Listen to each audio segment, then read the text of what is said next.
So, folks, this is what's possible, right? You see, we have the different sessions. We actually have these designated by a start time and an end time.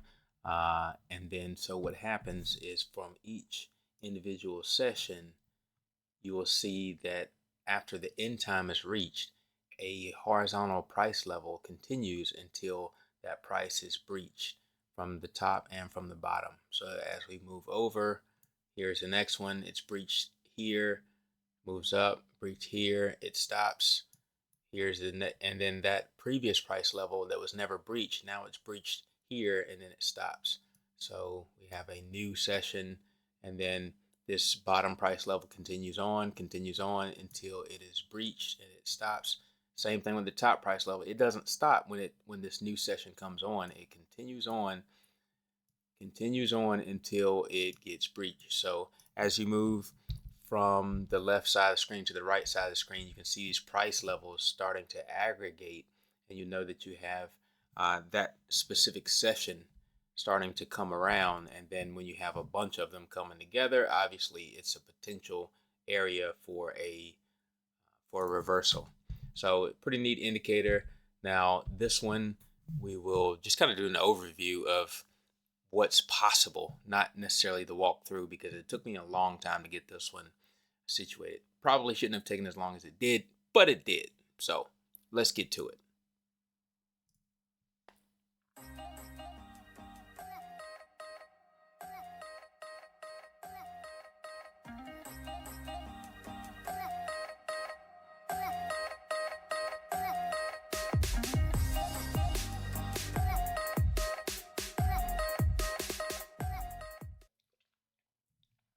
Okay, so here we are. Let's move over to the development environment.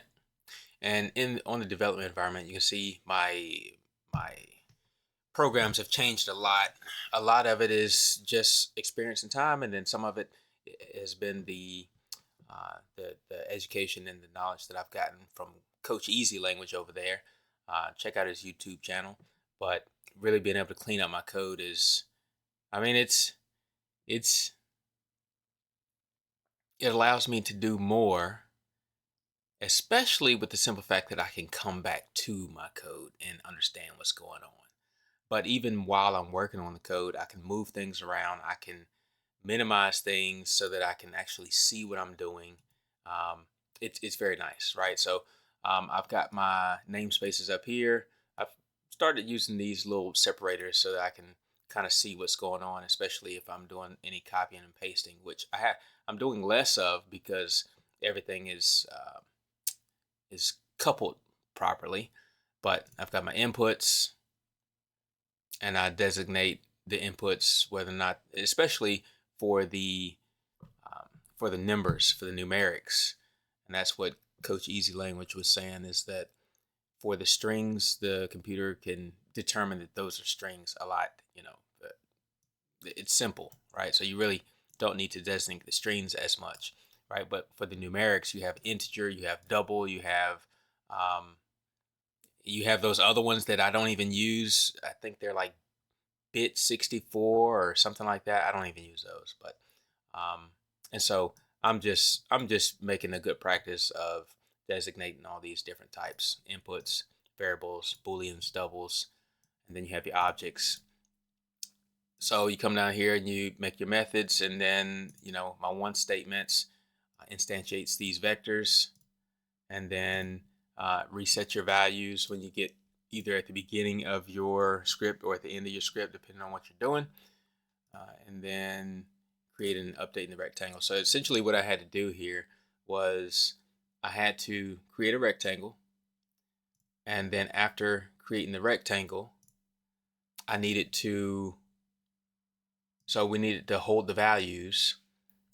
When the start time hits, you need to hold the high value and the low value. And then on every subsequent bar after that, you need to update that high value and the low value. So the high value, you can use max list. So it'll take the maximum of your hold value or the high. And for the bottom, you can use min list, which takes the lowest of the hold low value or the low.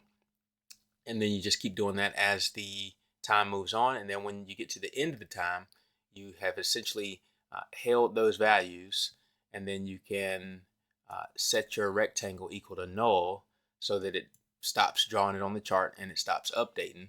And then when you get you make these price levels with a trend line.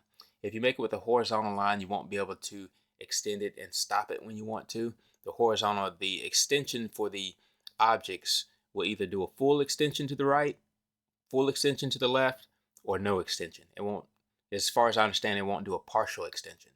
So you need to use a trend line so you can extend it as you want. And so for the extension, I use date time points just to extend the time and the date of the bar. And then you just want to keep continuing on that same price level from that previous bar's price level, right? So as you're resetting that new price level, you have to use the previous price level's value, and you just kind of keep skipping it over, skipping it over, and skipping it over. So that's not that big a deal. But yeah, and then hold your objects in. Yeah, I guess you can hold the trend line too, but hold your objects in a. Actually, I think I held the trend lines in the vector, and then so on every bar you're checking all your trend lines, and then you are asking whether or not the high has breached a high level or the low has breached a low level. If it's breached, then it won't draw it anymore. If it hasn't breached it, then it will continue moving it sideways. So continue coding, continue programming, continue working on your craft and your skill, and hopefully it won't take you 3 hours, 4 hours to put something like this together like it took me.